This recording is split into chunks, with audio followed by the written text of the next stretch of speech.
A secret at the heart of the government of Bangladesh. The Ahmed clan, a crime family at the center of power. We are not talking about some small-time thief here or a small-time robber here. We're talking about organized crime syndicate.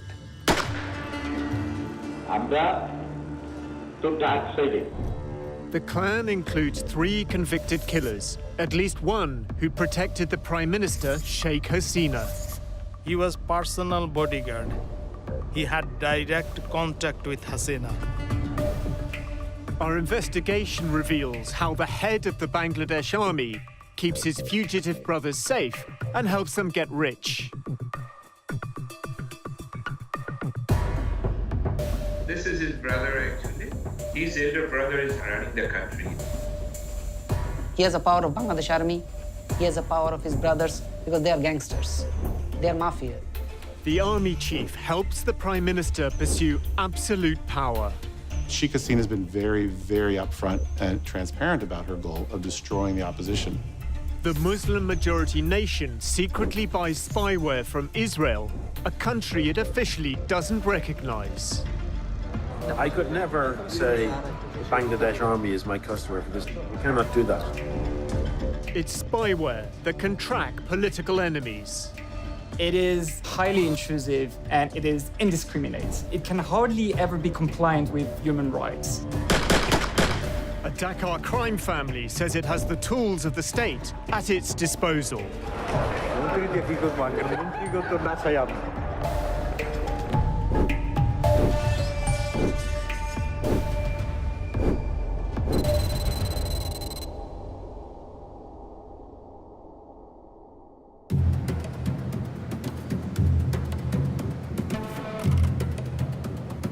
An international conference on disaster management is taking place in Singapore. Among those attending, the head of the Bangladesh military. Aziz Ahmed is a 4-star general. His title, Chief of Army Staff. I always look at General Aziz and I see one of the most ambitious military officers I have ever seen in Bangladesh. Al-Jazeera's eye unit tracks the general's movements. When his official duties are over, he flies to Kuala Lumpur, the Malaysian capital.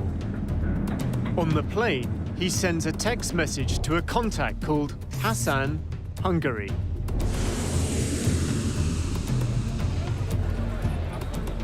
Waiting at the airport are 2 men, identified from police files.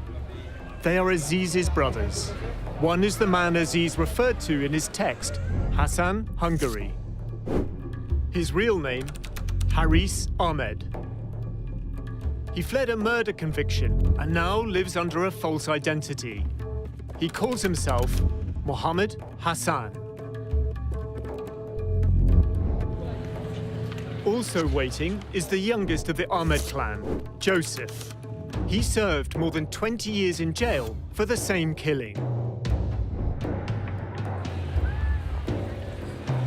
There appears to be a last-minute change of plan.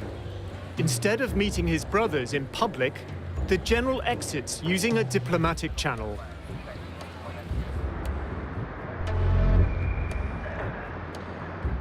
The brothers leave the airport in separate cars.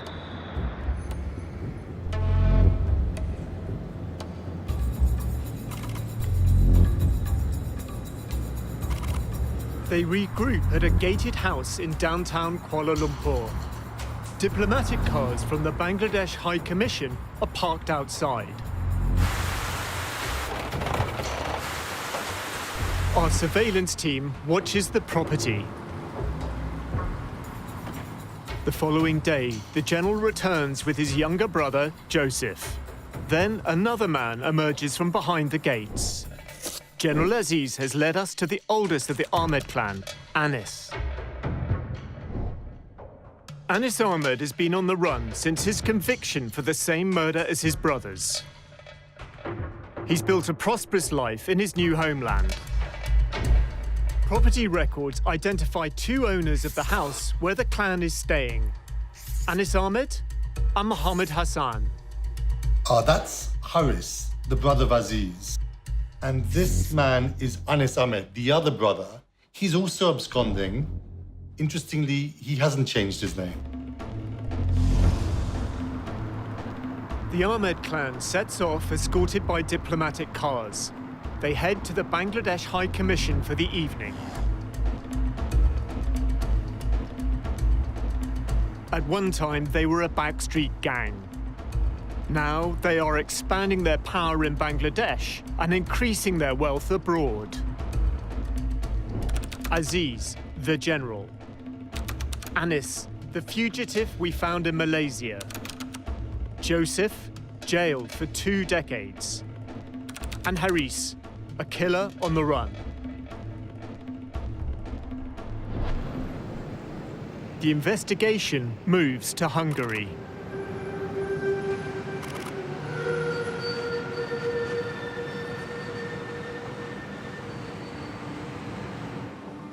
For the past 5 years, Haris Ahmed has lived a double life in the Hungarian capital.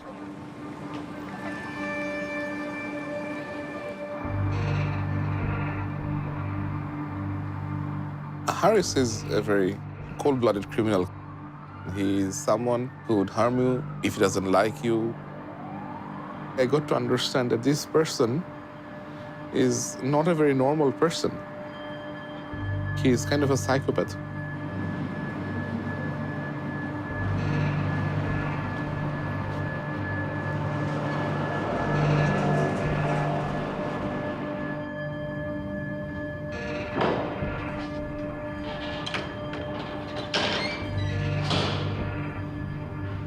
A former business associate speaks to us.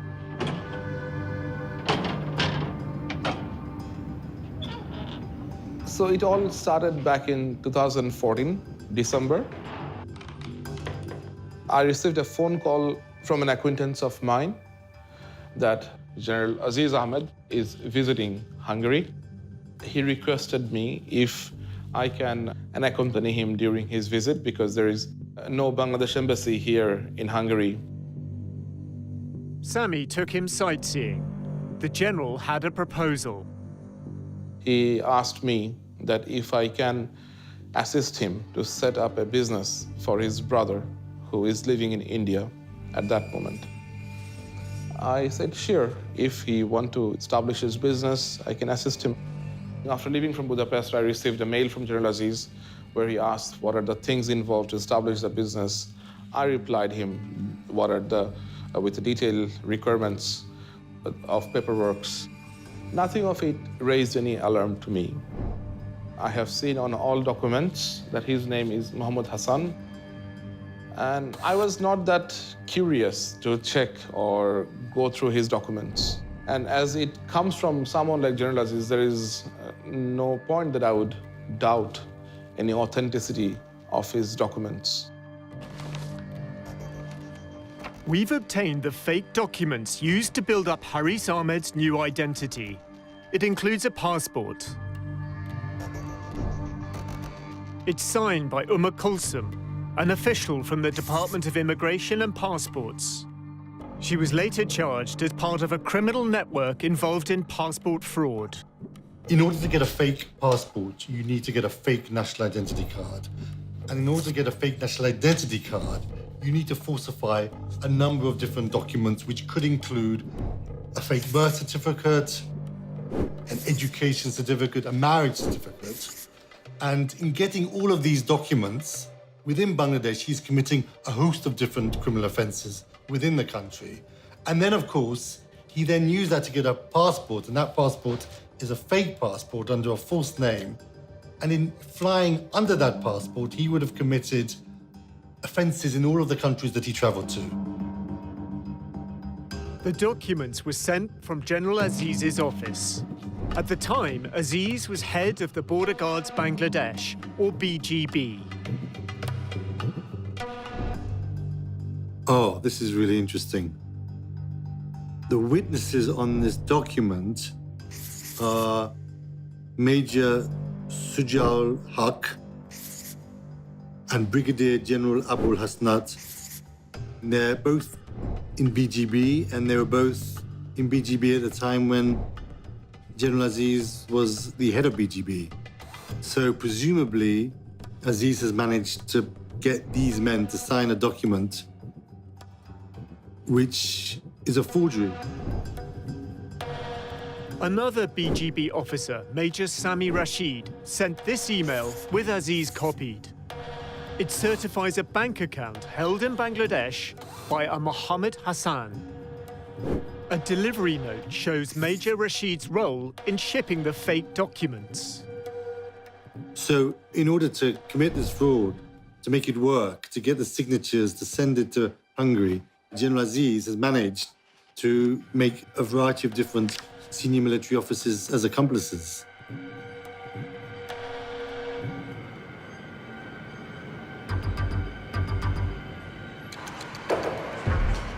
Haris Ahmed arrives in Budapest in early summer 2015. Documents obtained by the I unit chart his efforts to build a new life under the direction of his brother, General Aziz. He sets up the Bay of Bengal company. His wife, daughter and son-in-law are co-owners. The Bay of Bengal is an umbrella company covering a number of businesses. There is a clothes shop called Niveau Fashion. General Aziz inspects the family investment. But the shop closes after 6 months. Bay of Bengal purchases another company, Taylorville. Next, it opens a restaurant in the heart of the city. It shuts down after 5 months. There is a hostel business providing cheap accommodation. It's called Bengal Hostel and closes within a year. Graham Barrow advises banks on how to prevent money laundering. This is highly indicative of structures put together for criminal intent. You're looking for any business that generates large amounts of cash. It's like restaurants, hotels still do a lot of cash businesses, or hostels. Technically, it's called commingling, which is like mingling dirty money with clean money, so that you can't tell which is which. Haris doesn't seem to care about his businesses. The Bay of Bengal reports a string of losses, losing thousands of dollars in various failed ventures. He would go out, drink at bars. If he would meet some woman, he would bring them to the hostel and they would party. He really doesn't match a businessman's profile to me.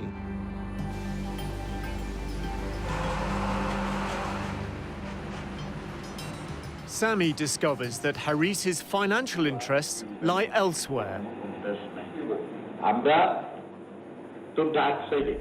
Haris acts as a middleman who uses his connections to secure deals, especially official Bangladesh government contracts.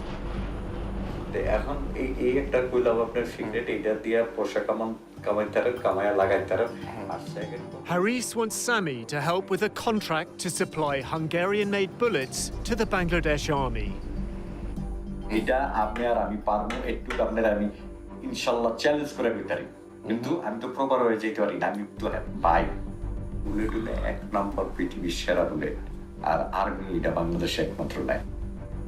Haris wants to use Sami as a frontman. ওনার ভাই এই হিসাবে আমি আর্মিতে কোনো জায়গায় আমি শোবো না, আপনি শোইবেন। কাজের দরকার, আমাকে পয়সার দরকার। আমার শো দরকার কি আমি ওইখানে আপনার লগে যে বইয়া থাকবো, আমি কে পরিচয় দিবেন না। না দেখেন নাকি আমি পয়সা দিই আপনারা, আমরা খাইবেন আমি খাবো, এটা তো আর অটোমেটিক, এখানে তো আর অন্য কিছু না, এখানে ডাইরেক্ট চলে যাবো পয়সা। Haris finds out that a deal for military supplies to Bangladesh is taking place without his knowledge. He plans to stop it. যে এরকম আমি যদি আটকায় না দিতে পারছি, আটকায় আপনার কাছে যদি না এসে দৌড়ে ওকে, তাহলে আমার নাম হারিস না। ওকে, আর্মিতে কথা বলতে কটা বাজে বাংলাদেশে? বাংলাদেশে এখন বাজে 7টা-8টার মতো বাজে। He would start making phone calls to Bangladesh, to different individuals. He will bully them in very nasty way. He will abuse those people whom he is calling. Haris is calling a senior officer in the DGFI, Bangladesh's military intelligence.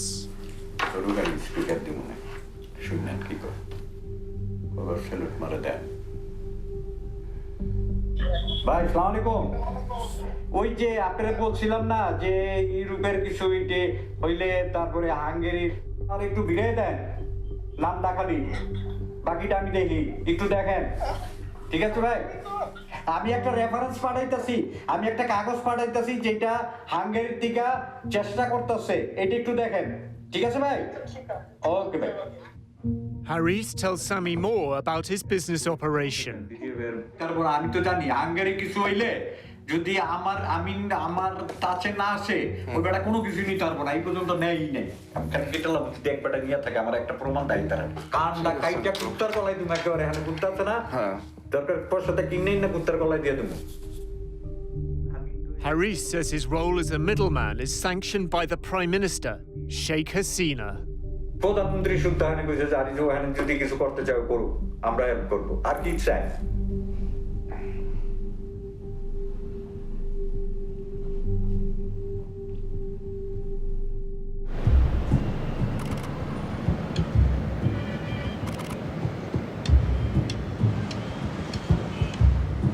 The destiny of the Ahmed clan has long been entwined with the story of Prime Minister Sheikh Hasina. She is the eldest daughter of Sheikh Mujibur Rahman, who founded Bangladesh as an independent nation in 1971. The country faces the aftermath of war. There is poverty and starvation. Law and order break down. As the crisis escalates, Sheikh Mujib abolishes opposition parties.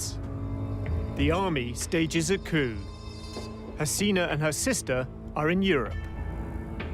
The ambassador from Germany, he called. So he told me that there was a coup in Bangladesh. The moment I heard it, my feeling was that then nobody is there. Perhaps we lost everybody. But still, we didn't know what really happened.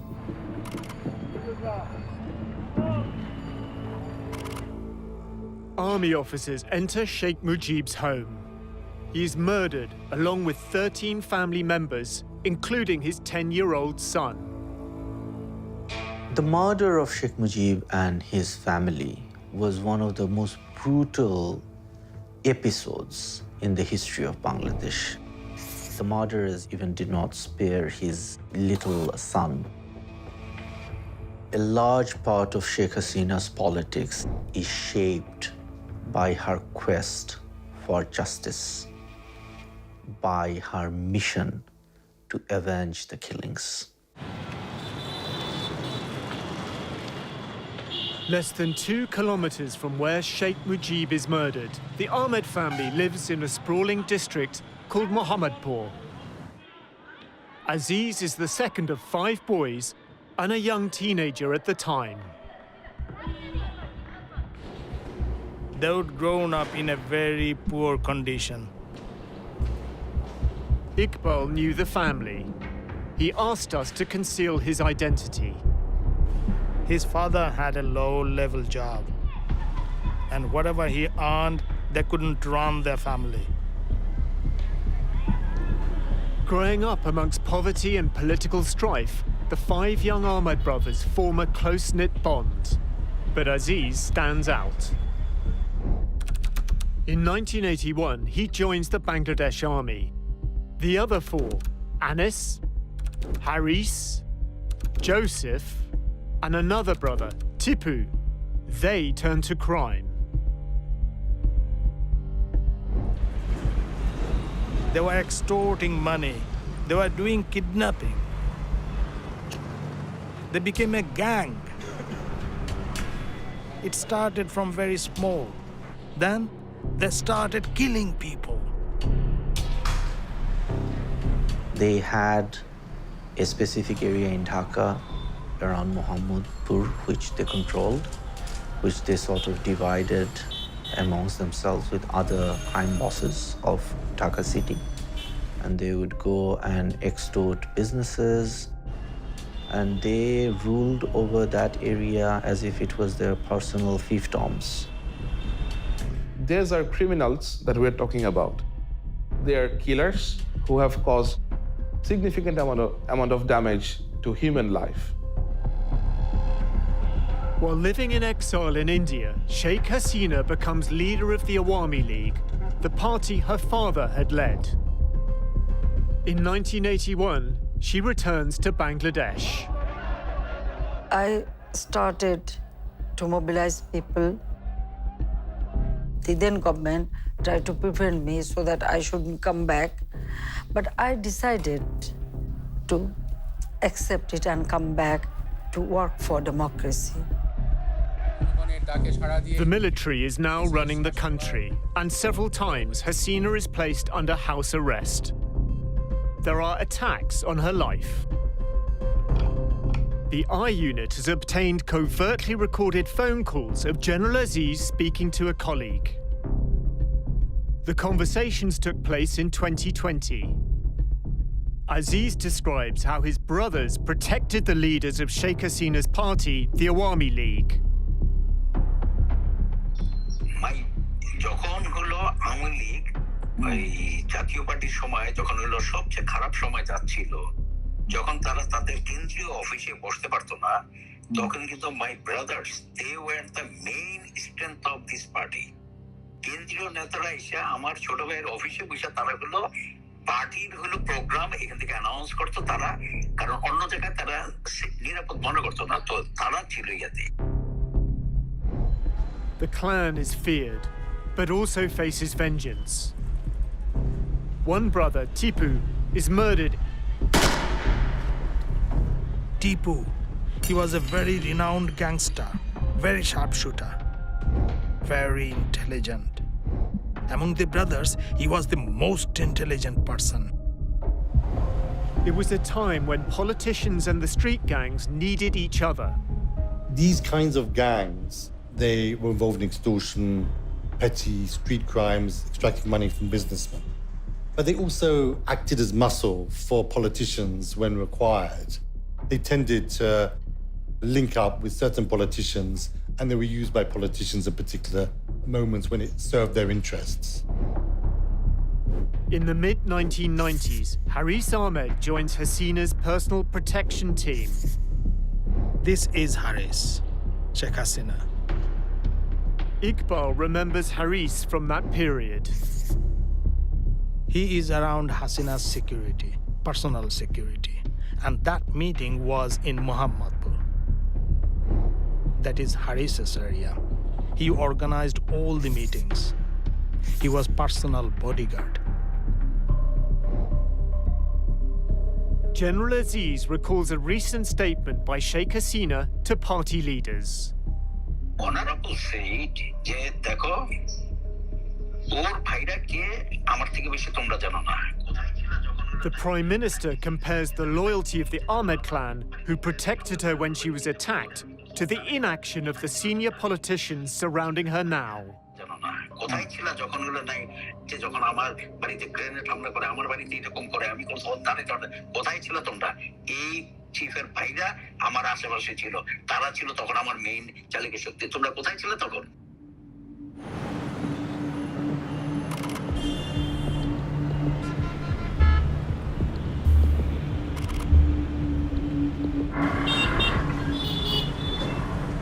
A murder on a busy street in Mohammedpur will define the Ahmed clan's future.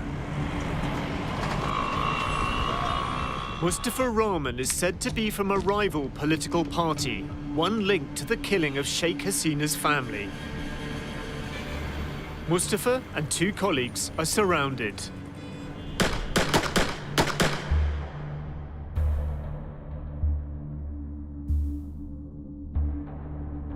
Mustafa is rushed to hospital.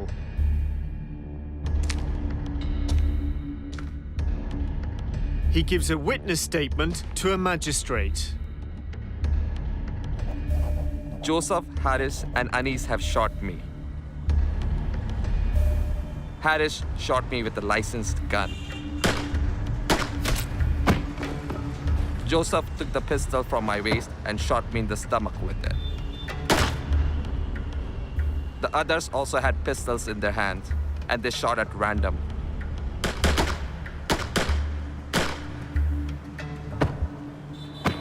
I was shot 9 times. 5 days later, he dies. With his testimony, he becomes the key witness at his own murder trial.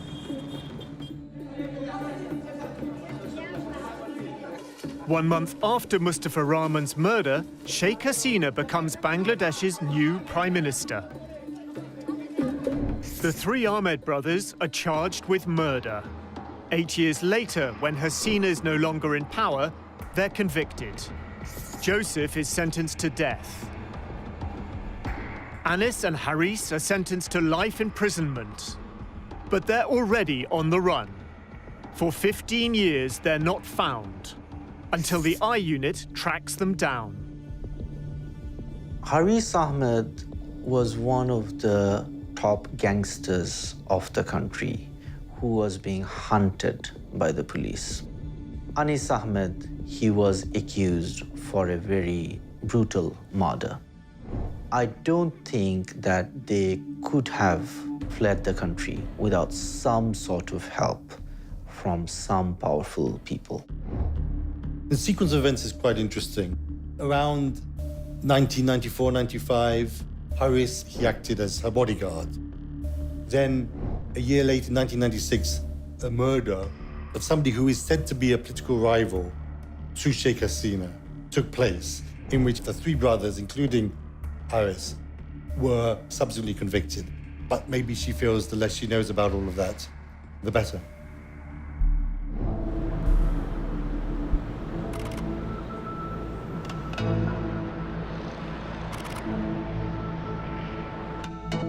Sami discovers that his business partner, Haris Ahmed, is a wanted murderer on an Interpol Red Notice list. I felt that I have been used as a tool to provide a passage to a safe country for this man who established business with my assistance. And I felt that Mr. Haris and General Aziz have used me. I thought of reporting him to the police, but again, I was fearful of my life. Sami tries to cut ties with the Ahmed clan. But when he does, the general sends him threatening emails.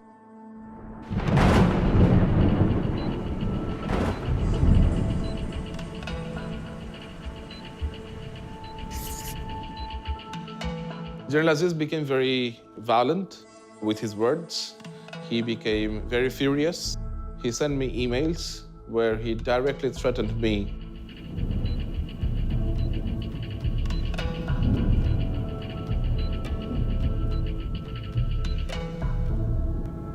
And he said that if his brother has to return to Bangladesh, then people responsible will regret their life. General Aziz keeps trying to draw Sami into his web. He's moving his money out of Bangladesh for life after the military. He wants to find businesses to invest his money in.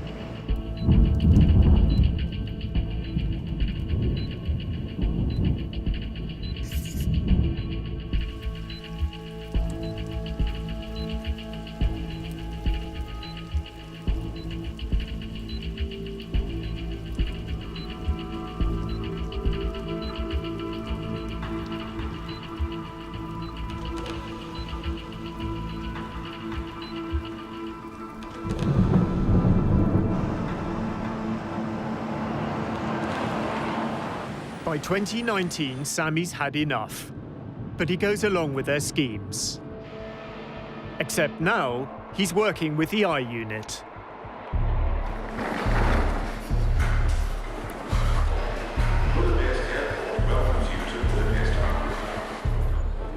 Haris is flying in from a business trip. Assalamu alaikum. হ্যাঁ ভালো আছেন এই যে mister Rahman আমি Canada Rahman from Canada. Haris arrives with Mohammed Rahman, a financial advisor from Canada. Rahman runs an immigration service that helps wealthy Bangladeshis acquire residency abroad. Haris's assistant is with the team.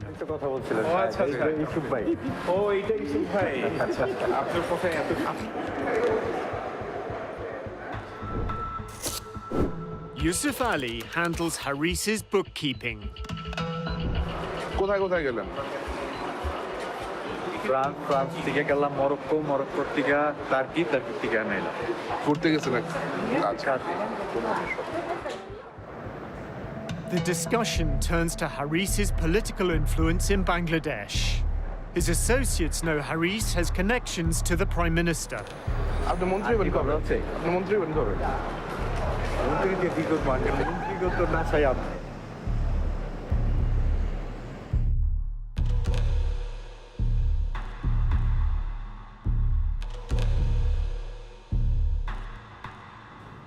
Despite his apparent lack of business success, Haris has significant sums of money to invest.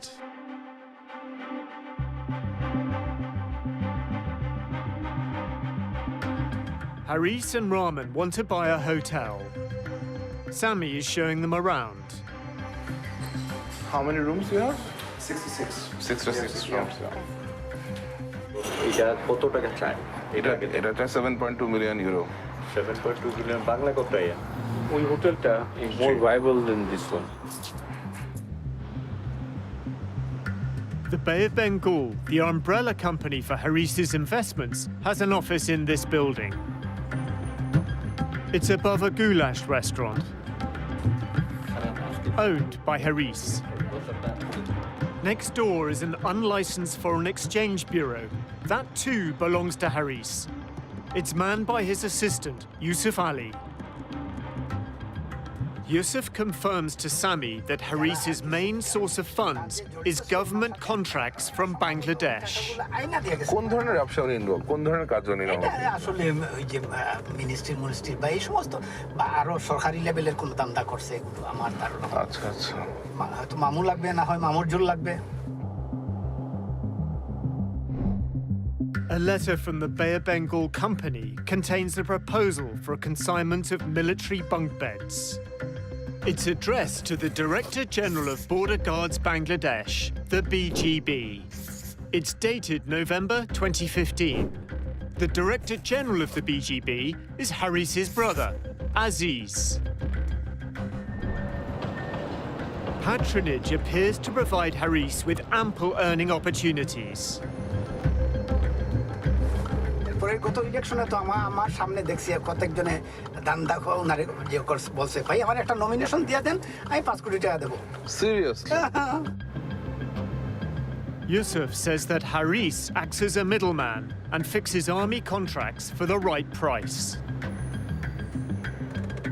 তো হাসান মিয়া এগুলো ইচ্ছা করলে মানে ব্যক্তিগতভাবে কিছুটা আমি clearly বলতে পারবো না কি তবে 2-4 কোটি টাকা এই 2-4 কোটি না 30-40 কোটি টাকা মিনিমাম কামাই নিছে কয়েকদিনে 30-40 কোটি টাকা Oh.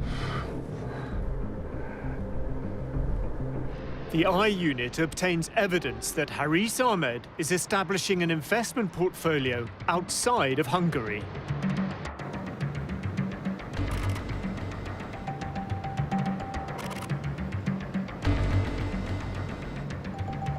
Using the same false identity, he builds a French business empire.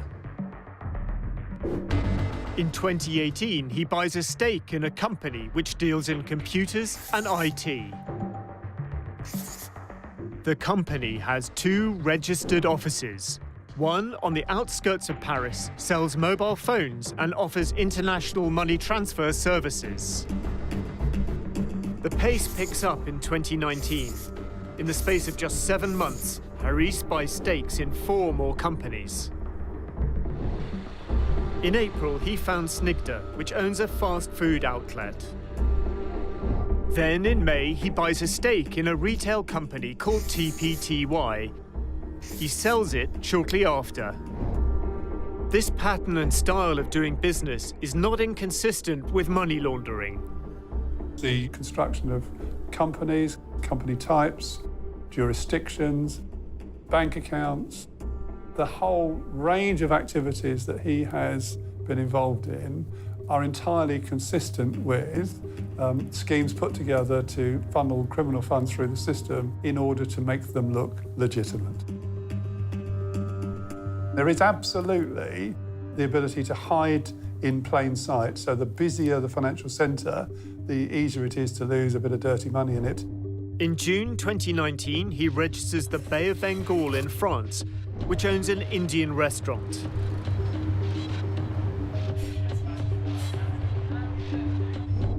And in November, another new company called Info Bay of Bengal. This store is at the company's registered address. He's connected to 3 properties in the Paris suburbs, including one with an estimated value of nearly $500,000. Corporate filings reveal a buying spree by Haris, who's moving money into France under his fake European Union residency.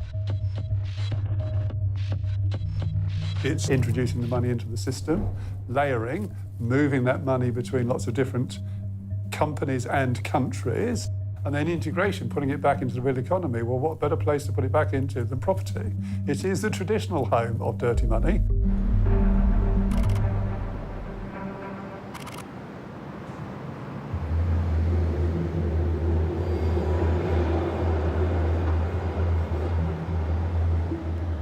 Haris's role as a middleman includes working with private companies in Europe that wish to invest in Bangladesh.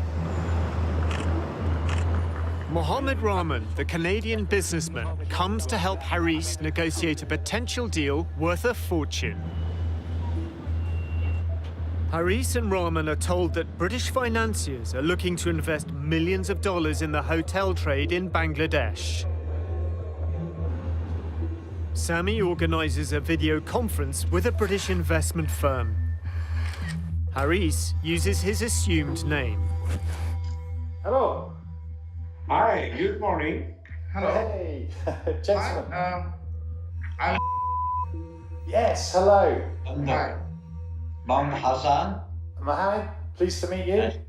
So my name is Mr. Rahman from Canada, Vancouver. Pleased to meet you too. But this is not what it seems. The representative of the investment firm is working for the I Unit. To do something in Bangladesh is really great idea, but there's some problems because of still there's political issues and a little bit corruption. So of course, although the country is coming up has such a problem. But good things for Mr. Hassan because he is very well connected with the high officials, very connected with the government, especially the Prime Minister herself. In return for his high-level contacts, Haris demands a commission of 20%. Just 1 second, please. He breaks down the fake investment proposal. 100,000 euro, dollar or euro, or 100 billion. It invest korte hobe the 5-star by any business jaka korte chai for land by purchase এত মিলিয়নের নিচে কোনো মানে suitable ওই ধরনের ব্যবসা হবে না আমাদের যেটা we take 20% for all negotiation. Then Rahman spells out how they work. Then he will send this letter to his elder brother and will officially visit your place to talk a little bit more. If needed, we'll call our High Commission in London. So High Commission people also will be in the meeting to make it real official something. Then he can take this proposal to our Prime Minister and the army chiefs, which looks better and solid and concrete. So his company will be your consultant for Bangladesh. Basically, at this moment, his elder brother is running the country, in fact, because our Prime Minister leave everything to army chief to run the country for the big developments. This is his brother, actually.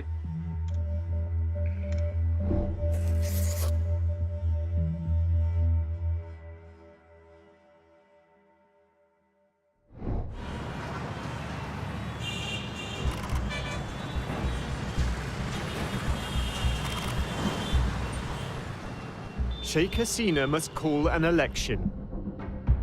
A year earlier, she'd appointed Aziz head of Border Guards Bangladesh. As her Awami League government faces election defeat, the BGB becomes involved in overseeing the vote. Aziz was head of the BGB. His role was to quieten the opposition, prevent them taking control of the streets, preventing them being a political force which the government couldn't deal with. He was very proud of that, and he said that he was the one who handed those elections to Sheikh Hasina. And it was a very crucial moment. It was very possible at that time that the Awami League government could have fallen. A few years later, Sheikh Hasina visits Aziz to discuss his future. The general believes his loyalty is about to be rewarded. আমাকে মহামান্য বলেছে, মহামান্য নিজে বলেছে আমাকে, বলে যে আলী সাহেব আপনারটা কি মাননীয় প্রধানমন্ত্রী এসে আমার সাথে তখন যখন কথা বলছে বলে যে না আমি চিন্তা করছি there is no other alternative but ইয়াতে এটা. For the general's career to advance, his brother's murder convictions would need to be dealt with. এবং এই যে আপনার ভাইদের অন্যান্যদেরকে জিনিস করছে এটা কিন্তু ওনার পরিকল্পনা অনুযায়ী এই ধরনের যে তার এটা হওয়ার আগে তাদের এগুলো সব ক্লিয়ার করতে হবে আমাকে নিজে হলো উনি আমার সাথে আলোচনা করে গেছেন. The plan includes getting Aziz's youngest brother out of jail. Joseph had already had his death sentence commuted to life in prison. For 11 years, he'd been on death row. আর ভাইরে কিন্তু চলে যেতে পারতো না, এমন না যে অন্য পার্টি থেকে হলো তাদেরকে তখন বলে নাই এই চলে আসো, কিন্তু ওরা তো বেইমানি করে নাই, ওরা তো রাজি হয়নি কখনো, ওই রক্ত নাই গেলে বেইমানি করার. In 2018, on the advice of the Prime Minister, Joseph is granted a presidential pardon. Tasneem Khalil is told about the pardon by a source in the military. I was a bit surprised that why this army person is talking to me about a top criminal getting a pardon, because I did not make that connection instantly. And then he started laughing. And then he said, you realize one cannot become the chief of the army when his brother is in prison on murder charges. A month later, General Aziz Ahmed becomes army chief. I mean, that's when I realized, okay, he's talking about General Aziz, and this is not really about Joseph, the criminal, but it is about Aziz, the general. It's pretty extraordinary. Sheikh Hasina thought that General Aziz was an appropriate person to appoint as Chief of Army Staff. So you have to ask, why was she so willing to take that risk?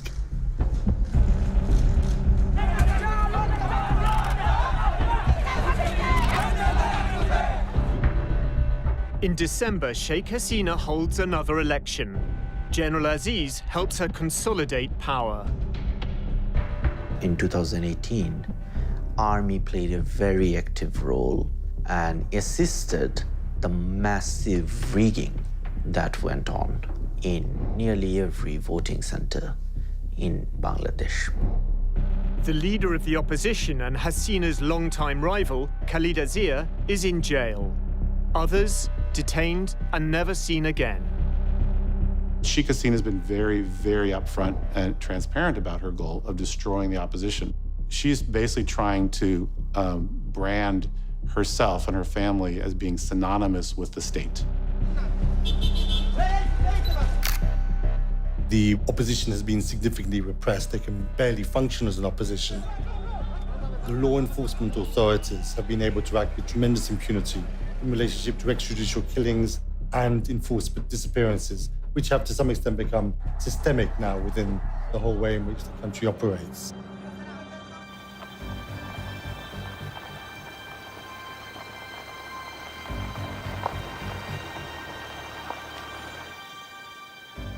The I Unit has obtained documents that reveal how Bangladesh's security forces gather information on Sheikh Hasina's opponents. The files include a contract to purchase spyware dated June the 26th, 2018, the day after General Aziz took control of the army. It is stamped and signed by the Directorate General Defence Purchase, the body charged with buying Bangladesh's military supplies.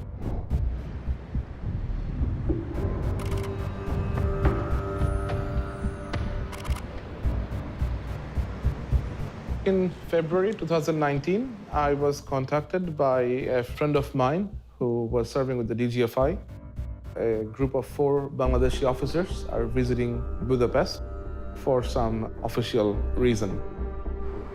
The officers are from Bangladesh's military intelligence service.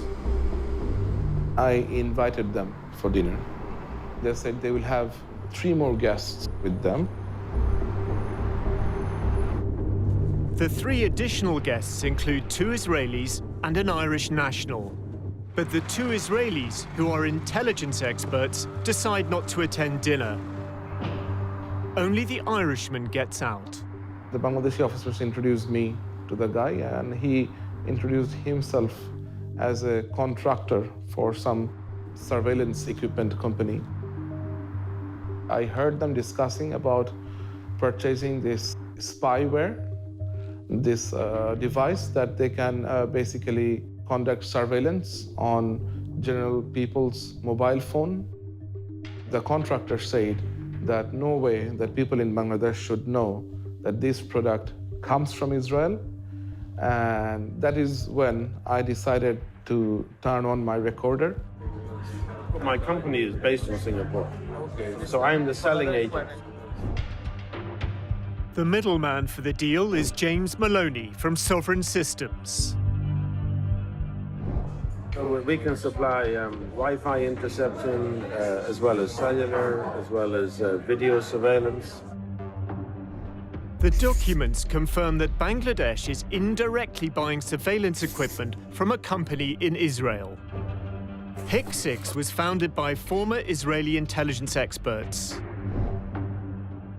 Bangladesh has no diplomatic relations with Israel and cannot legally trade with it.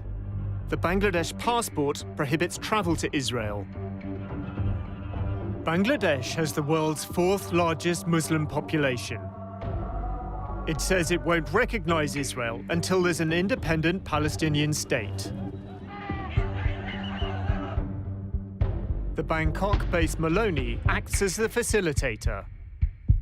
But even his company's website includes no reference to PIC-6. It's from Israel, yeah. So we don't advertise that technology. We don't put the cellular interception or Wi-Fi interception on the website. We're very careful about our public profile. The Israelis train the 4 Bangladesh intelligence officers in a warehouse outside Budapest. We've blurred the images of the Bangladeshi officers. James Maloney is in the middle. We've been unable to identify the 2 Israeli intelligence experts. PIC-6 did not respond to our request for comment. The spyware's manual describes the P6 intercept, also called an IMSI catcher or stingray, as a mobile phone monitoring system. It behaves like a cell tower, so all of the phones in a certain area are going to connect to it, and it's going to be capable of intercepting communications. Everything you're doing on your phone, text messages, phone call, but also the website you visit, are going to be intercepted. Up to 200 or 300 mobile phones can be connected to it simultaneously. The specific model is also capable of interfering with the communications. So you're going to be able to change the content of a text message. You could be spoofing the identity of someone. Israeli technology can now be used to monitor and quell further protest. It is a tool of mass surveillance. The sort of use we've seen is to kind of identify groups of people and to determine the networks that exist. So you know there's one person who's going to be there. You're going to the place, whether it's a protest again or a gathering, and you're looking at everybody who's in the area, and so you can keep investigating and having more people under surveillance at the same time. The technology is very aggressive and intrusive. You don't want the public to know that you're using that equipment. The final contract contains the condition that the supplier and the Bangladesh military sign a non-disclosure agreement. It also hides its origin. Instead, it states, made in Hungary. Knowledge is power. So if you know what people are saying, where they're going to meet up, what they're planning to do, you can know a lot of things. And then you have the power to act. Haris claims he can use Bangladesh's security services to monitor the phones of rivals. He says a paramilitary unit called the Rapid Action Battalion tracked a phone for him. The head of RAB at the time is Benazir Ahmed, here with Haris's brother Joseph after his release from prison.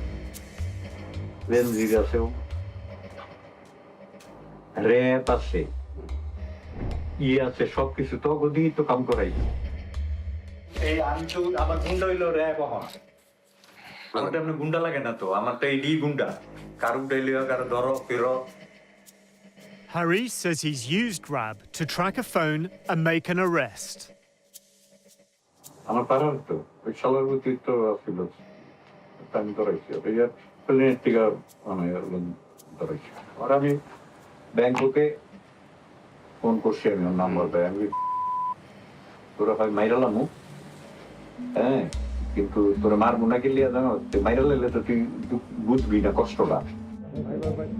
Salim Prodhan was convicted of gambling offences and jailed for 6 months.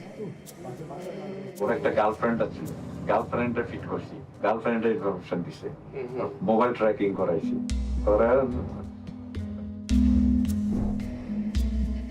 In April 2020, Benazir Ahmed moves from RAB to become the most powerful policeman in Bangladesh.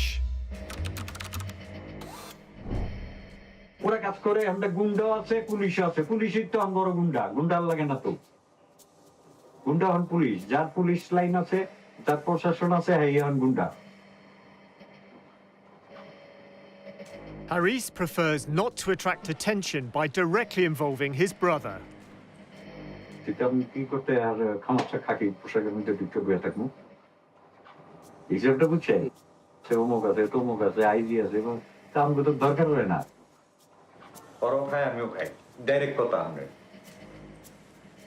He says he's involved in a network of corruption, placing policemen in jobs that earn bribes and paying a cut to their superiors.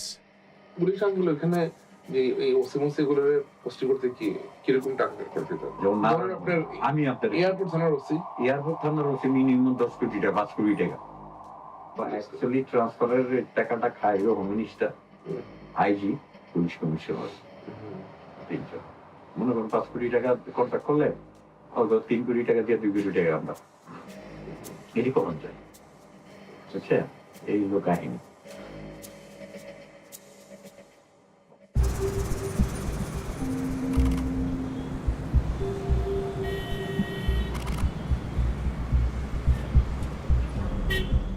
In Mohammadpur, the district where the Ahmed clan grew up, there's further evidence the brothers are using the Rapid Action Battalion to serve their own ends. A local politician, Mizan Rahman, is arrested. Although he's in Sheikh Hasina's party, the Awami League, he's also the brother of Mustafa Rahman, the man murdered by Haris, Joseph, and Anis. I heard the bullet. It's really very shocking news for us. And I didn't know why. Mahdi was a boy when his uncle was murdered. It's a very terrible moment.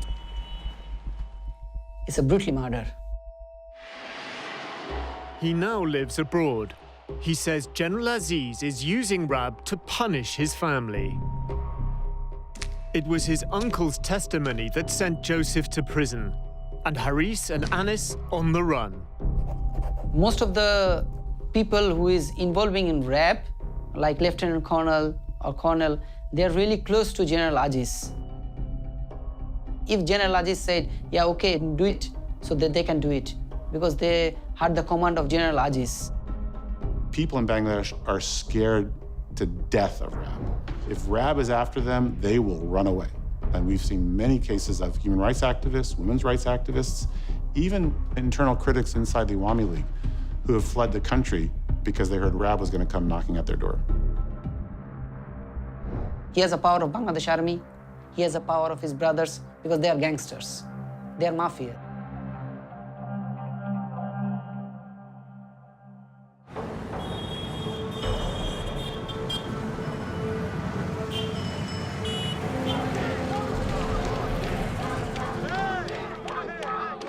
In a nearby ward in Mohammadpur, a young member of the Ahmed clan is running for election.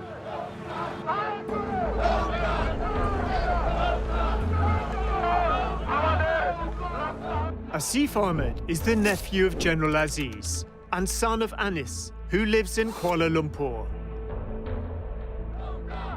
In January 2020, Asif launches his political career. He wins on an anti-corruption platform. এবং দুর্নীতিটা আশা করি অনেক কমে আসবে। আমাদের মাননীয় প্রধানমন্ত্রী দুর্নীতি বিরুদ্ধে যেভাবে অভিযান চালাচ্ছে সেটার ভয়ে অনেকে হয়তো ইনশাআল্লাহ সামনে দুর্নীতি করার সাহস রাখবেন না। আমি তাকে অনেক ধন্যবাদ জানাই এরকম শক্ত একটা পদক্ষেপ করার জন্য। নিজের দলের লোকজনকে সে ছাড় দেয়নি এই দুর্নীতি বিরুদ্ধে অভিযান করার জন্য। ধন্যবাদ।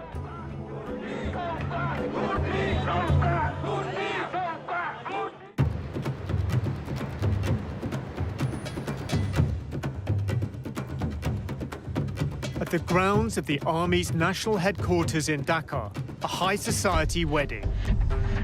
The groom, dressed in gold, is General Aziz Ahmed's eldest son. I didn't expect him to be dancing quite like that. Well, that's Aziz. That is Haris. Haris is absconding for murder, and here he is at a big society wedding with the Chief of Army Staff there. As well as Haris, Anis is visiting from Malaysia.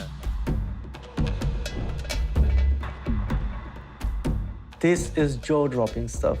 Like, these are gangsters wanted by Bangladesh police officially, and they're attending a wedding, and the army chief is right there. They're partying, really. The country's senior military officers, political elite, and foreign dignitaries are in attendance. And the youngest of the brothers, Joseph, convicted of murder but pardoned, is also here. Oh, wow, that's Bangladesh's president. The pardon came from the president, Mohammed Abdul Hamid. The president of Bangladesh is at a wedding with these two absconding criminals and who should be arrested. Anis's son is also celebrating. He's the emerging politician campaigning on an anti-corruption ticket.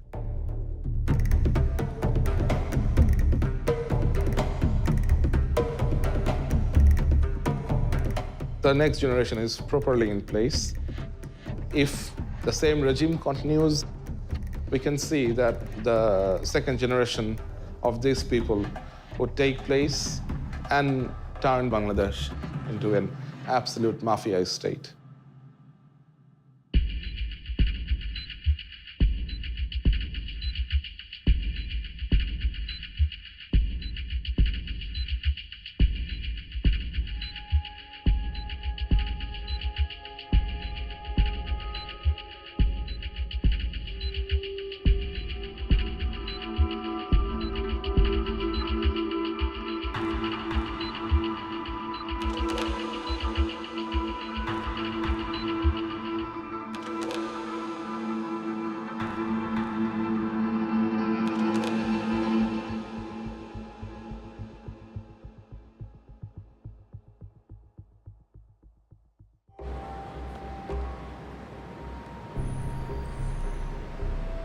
I feel that I have been relieved of a great responsibility that I had to share the truth, to expose these culprits to the world.